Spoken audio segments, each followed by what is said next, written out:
Hello and welcome to all my lovely ladies on this YouTube channel साक्षी होम्योस। आज हम बात करेंगे प्रेगनेंसी के ड्यूरेशन में किस तरह से आप खाना खाओ कि आपके बेबी को और आपको दोनों को पर्याप्त मात्रा में प्रॉपर न्यूट्रिशन एंड नरिशमेंट मिल सके। इस तरह का भोजन आपकी डाइट में आप शामिल करें कि आपको वीकनेस बिल्कुल फील ना हो और आपके बेबी को भी इस तरह से खाना मिल जाए कि उसकी ग्रोथ प्रॉपर हो।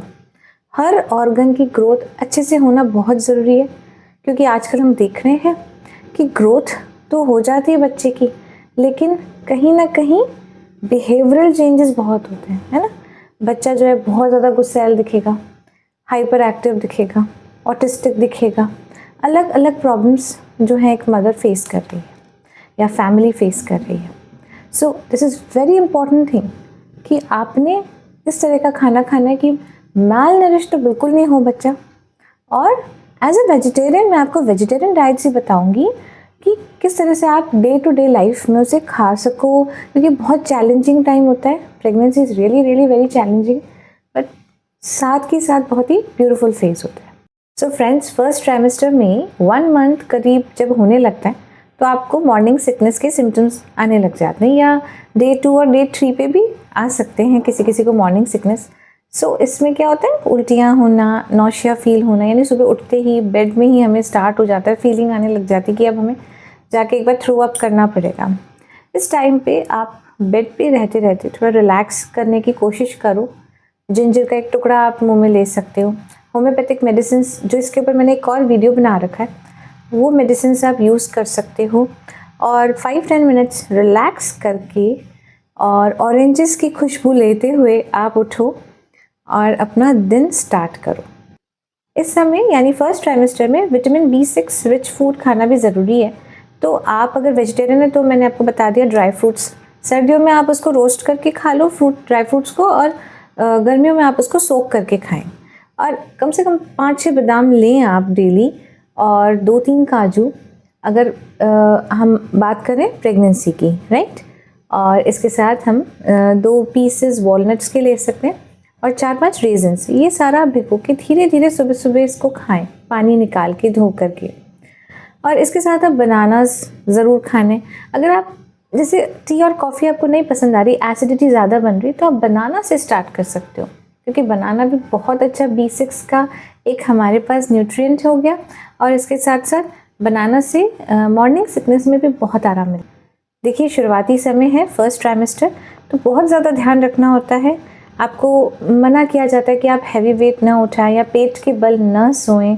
आप अपना ध्यान रखें अच्छे से, और खाने का तो स्पेशली ध्यान रखना पड़ता है। तो आपको शुरू से अगर आप कैल्शियम और iron rich, protein rich food लेते रहेंगे तो आगे भी आपके जो बोन्स हैं वो वीक नहीं होंगी। क्योंकि बहुत सारी फीमेल्स के क्या होता है कि बोन्स वीक हो जाती है, क्योंकि कैल्शियम इंटेक इतना ज़्यादा नहीं है, तो वो खिंचता जाता है। सारा का सारा बॉडी तो लेगी ना, वो तो बेबी को देगी सारा नरिशमेंट, तो मम्मा की जो बोन्स हैं वहाँ से कैल्शियम निकलने लग जाता है, टीथ आपके कमज़ोर होने लग जाते हैं। तो वहाँ से शुरुआत हो जाती है आपकी बॉडी में वीकनिंग की, यानी सॉफ्टनिंग ऑफ बोन्स और वीकनिंग ऑफ बोन्स, राइट। तो आपने कैल्शियम इंटेक अच्छा रखना है। और कैल्शियम, अगर आप एगिटेरियन हो तो एग्स आप ले सकते हो। एग्स बहुत अच्छा नरिशमेंट आपको देगा for calcium source. Milk is very important, curd, ये सब कैल्शियम हमें देते हैं। और जो नट्स हमने बात कर ली, इन सब से भी हमें कैल्शियम मिल जाएगा। ये हम सब जानते हैं कि आयरन रिच लीफी वेजिटेबल्स होती हैं। तो अगर आप बिटर गॉर्ड, स्पिनच, लेटिस, इस तरह के, जैसे पथुआ है, आपको पालक पसंद है तो आप पालक लो, कैरेट्स, ये सब चीज़ें अगर आप, या सी फूड, अगर आप नॉन वेजिटेरियन हैं तो आप सी फूड ले सकते हो, पर ये सब आप लेते रहोगे तो आयरन आपको मिलता रहेगा। और इसके साथ साथ आप राइस, होल ग्रेन बिस्किट्स भी यूज़ करिए। देखिए, जितना हेल्दी खाओगे ना उतना अच्छा है। बाकी टाइम तो देखिए हम जंक खाते रहते हैं, लेकिन ये 9 मंथ आप पूरा ध्यान रखो ना कि आटे के या होल ग्रेन, मल्टी ग्रेन से बने बिस्किट्स, और घी आप यूज़ ज़्यादा करो रादर देन पाम ऑयल या तेल की तरफ आप जाओ। इससे अच्छा है कि घी का इस्तेमाल करें, तो you can get better fat in your body.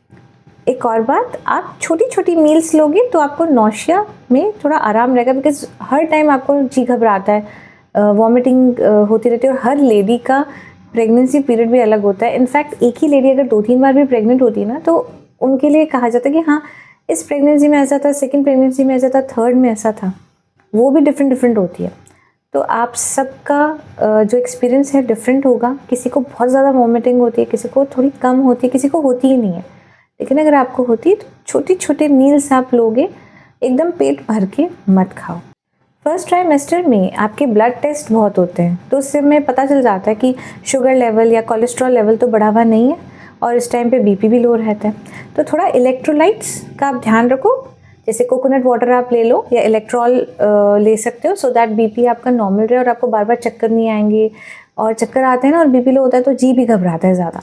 Just आप ध्यान रखें, कोकोनट वाटर आप लेते रहें। और इसके साथ साथ राइस का प्रयोग करना ज़रूरी है। हाँ, अगर बहुत ज़्यादा शुगर आपका बढ़ा हुआ है या कोलेस्ट्रॉल लेवल ज़्यादा है तो कार्ब्स आप थोड़े कम कर दो। जैसे बहुत ज़्यादा राइस नहीं खा के राइस में आप वेजीज डाल लो, है ना, या ब्राउन राइस का इस्तेमाल आप ज़्यादा कर लो। बहुत ज़्यादा रोटियां, वही मैं बात कर रही हूँ कि गेहूं की रोटी ना खा के मल्टीग्रेन आटे की रोटियां हो गई, दलिया हो गया, या मिलेट्स की खिचड़ियाँ बना ली आपने, जो आपको अच्छा लग रहा है। Because most important thing, her lady के लिए ये एक्सपीरियंस अलग होता है। किसी को क्या चीज़ अच्छी नहीं लगती, किसी को क्या चीज़ अच्छी नहीं लगती। तो अकॉर्डिंग टू योरसेल्फ कि आपको क्या पसंद आ रहा है आप वो बनाओ। Last but not the least, first trimester के लिए आपने अवॉइड कर लेने पपाया, अजवाइन और मैंगो। पपाया जो है वो जो ब्लीडिंग है उसको इंड्यूस करता है, और मैंगो की भी थोड़ी सी टेंडेंसी रहती है गर्मी करने की। अजवाइन भी हमें कम खाना चाहिए, बहुत कम खाना चाहिए। तो आपको पपाया तो पूरे 9 मंथ्स नहीं खाएं तो बेटर है, और मैंगो भी आप थोड़ा अवॉइड करो फर्स्ट ट्राइमेस्टर में। अब बात करते हैं सेकेंड ट्राइमेस्टर में। इस टाइम पे थोड़ा बेटर फील हम करते हैं। 4th मंथ से 6 मंथ्स के बीच में हमारा जो नौशिया है, वॉमिटिंग है, थोड़ा बेटर हो जाता है। किसी किसी को इस टाइम पे भी चलता रहता है, और काफ़ी सारे लोग इस टाइम पे बहुत अच्छा फील करते हैं। बेबी और ग्रो कर रहा होता है, उसके जो ऑर्गन्स हैं वो ग्रो कर रहे होते हैं, तो इस टाइम पे हमारा बम्प दिख रहा होता है, बेबी बम्प जिसे हम कहते हैं, वो ज़्यादा दिखने लग जाता है। और अगेन भूख थोड़ी और ज़्यादा लगने लगती है, खुल के लगने लगती है, क्योंकि नौशिया थोड़ा कम हो रहा है, तो अब हमें थोड़ा सा ज़्यादा भूख लगती है। जो मैंने आपको बताई वो सब चीज़ें आपको खानी है। आपको सप्लीमेंट्स भी ऐड करने हैं। आपको गायनिक मल्टीविटामिन्स देंगे। अगर आपका आयरन लेवल लो आता है तो आपको आयरन सप्लीमेंट्स दिए जाएंगे, या कैल्शियम है, जिंक है, ये सब चीज़ें बहुत बहुत ज़रूरी हैं। यानी आपको सारी चीज़ें आपको खानी है, थोड़ी सी आप बढ़ा लो अगर आपको भूख ज़्यादा लगती है। And the most important thing, अगर आपको आयरन से कॉन्स्टिपेशन होता है या दिक्कत होती है बहुत ज़्यादा, तो आयरन टैबलेट्स आप होम्योपैथी वाली ले सकते हो, फेरम फॉर 6X। तो उससे, या आप एक होम्योपैथिक डॉक्टर को भी कंसल्ट कर सकते हो, तो उससे क्या होगा, आपको कॉन्स्टिपेशन बिल्कुल नहीं होगा। इनफैक्ट आपका जो आयरन की कमी है वो भी पूरी हो जाएगी। एक और चीज़, कैल्शियम, प्रोटीन, आयरन, तीनों चीज़ किससे मिल जाएगी? पनीर से। आप अगर घर में पनीर बनाते हो तो जो वाटर अलग हो जाता है, जब हम पनीर बनाते हैं तो मिल्क को हम फाड़ते हैं कर्ड डाल के, है ना, तो पानी अलग हो जाता है, और वो जो छेना जिसे हम पनीर कहते हैं वो अलग हो जाता है। वो पानी जो है उसको भी आप यूज़ करो, आटा गूँथो, वो आपको बहुत ताकत देगा। उसकी आप रोटियां बना के खाओ, और वो जो छेना है वो फ्रेश आप खाओ। ऐसे नहीं बहुत लेट कर दिया पनीर बन रहा है, आप फ्रेश लोगे तो आपको और ज़्यादा उसके जो न्यूट्रिएंट्स है वो मिलेंगे। दैट मीन्स आयरन है, प्रोटीन है, कैल्शियम है, वो बहुत अच्छी मात्रा में मिलेगा। तो रोज़ आप थोड़ा डेली आप बना के खाएं। इस टाइम पे अगर आयरन एब्जॉर्प्शन कराना है, बिकॉज हम लीफी वेजीज भी खा रहे हैं, राइट, लाइक स्पिनच है, ब्रोकली है, ग्रीन लीफी वेजिटेबल्स जैसे हम कहते हैं, जिसमें भी आयरन है, तो उसके एब्जॉर्प्शन के लिए क्या ज़रूरत है? विटामिन सी की। सो विटामिन सी में क्या है? ऑरेंजेस हैं, कीवी है, अनार है, आंवला है। आंवला ना खा के आंवला मुरब्बा आप ले लो। तो इस तरीके के टोमेटोज़ हैं। So these all things you can add, जिससे कि आयरन जो है वो अच्छे से एब्जॉर्ब हो सके हमारे बॉडी में, और हमारे बेबी को भी वो आयरन चला जाए। देखिए, कभी कभी मन करता है कि कुछ ठंडा पिएं, तो ठंडा की में आप कोल्ड ड्रिंक्स, अल्कोहल बिल्कुल नहीं पिएंगे। उसकी जगह आप नींबू पानी ले लो या कोकोनट वाटर ले लो। सो लास्ट मंथ है 7 to 9 months, that is the third trimester. इस टाइम पे हम थोड़ा बेटर फील कर रहे होते हैं, और 6 मंथ्स तक जिनको नौशिया रहता है सो बेटर होने लगता है 7 मंथ में भी। किसी किसी को नहीं भी होता है, अगैन आई वुड से। लेकिन इस टाइम पे प्रोटीन इनटेक बहुत बढ़ा देना है, यानी राजमा, छोला, या योगर्ट, जो प्रोटीन बेस्ड योगर्ट्स होते हैं, प्रोटीन के बिस्किट्स आते हैं, वो आप खाओ, बिकॉज प्रोटीन बहुत ज़रूरी है ना। इलेक्ट्रोलाइट्स की मैंने पहले भी बात की थी कि अगर आपका बीपी लो रहता है तो वो आप लेते रहो बीच बीच में। और आप ऐड कर सकते हो ओमेगा 3 फैटी एसिड्स के लिए आपने ड्राई फ्रूट्स तो मैंने आपको बताए ही थे कि भाई आमंड्स और वॉलनट्स तो आप लो ही, उसके साथ साथ आप पम्पकिन सीड्स, चिया सीड्स भी, फ्लैक्स सीड्स, ये सब भी आप ऐड कर। देखिए लास्ट मंथ हमारा बहुत ज़्यादा इंपॉर्टेंट होता है, बहुत ज़्यादा क्रूशियल होता है, क्योंकि हमारा जो वेट है वो एकदम से बढ़ता जाता है ना। 7th मंथ के बाद 8th मंथ में अचानक से और बढ़ गया, फिर 9 मंथ तक आते हैं तो एकदम से मोटे से हो जाते हैं, बड़े हो जाते हैं, बिकॉज बेबी अच्छे से फुल ग्रो करने लग जाता है और स्पेस भी अब कम हो जाती है, बेबी को कम मिलती है स्पेस, तो उसके जो मूवमेंट्स से आपको ज़्यादा फील होते हैं और उसकी वजह से आपके पेट में दर्द या कभी कभी पीठ में दर्द, ये सब चलता रहता है। इन सब के साथ आपको वॉकिंग बहुत ज़रूरी है करना, और एक्सरसाइज, जो एक्सरसाइजेज आपसे हो सकती हैं आप वो करेंगे। लाइट एक्सरसाइजेज बहुत ज़रूरी हैं। और कुछ लेडीज़ कहती हैं वॉकिंग तो बेस्ट है ही, वॉकिंग तो आपने करनी है, आधा से पौना घंटा आपको अच्छे से वॉकिंग करनी है। आप 2 टाइम कर सकते हो, 2 टाइम करो। अगर आप में एनर्जी है, कम है तो आप बीच बीच में ना घर में ही वॉकिंग करो।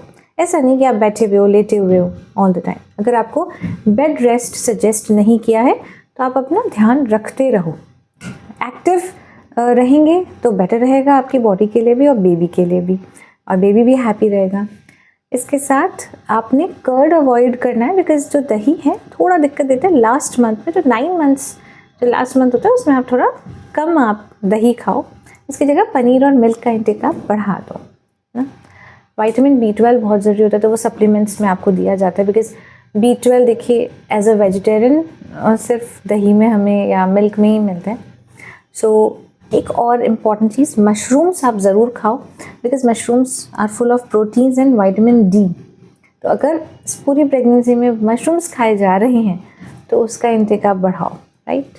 So last but not the least, जो भी आपकी प्रॉब्लम्स हैं, अगर आपको कुछ कन्फ्यूजन भी हो या कुछ भी पूछना हो आपको, आप मुझे कमेंट बॉक्स में ज़रूर लिखें। और इसके साथ आशा करती हूँ कि मैंने जो आज डाइट चार्ट आपको बताया है वो सफिशिएंट हो, उससे आपको समझ में आया हो कि आपके लिए कितना ज़्यादा ज़रूरी है कि protein, zinc, iron, calcium, vitamin B12, B6, folate, folic acid, ये सब बहुत ज़्यादा ज़रूरी है। जिंक स्पेशली, जिससे कि जो बेबी का नर्वस सिस्टम है, बेबी का ग्रोथ है, बेबी के जो ऑर्गन्स हैं वो एकदम सही बने रहें और मम्मा को भी सब कुछ मिले। तो आप प्लीज़ पूरा वीडियो ढंग से देखें, और इसी के साथ आशा करती हूँ कि आपकी प्रेगनेंसी बहुत अच्छे से जाए। So have a safe pregnancy and good luck to all lovely pregnant ladies. Bye-bye.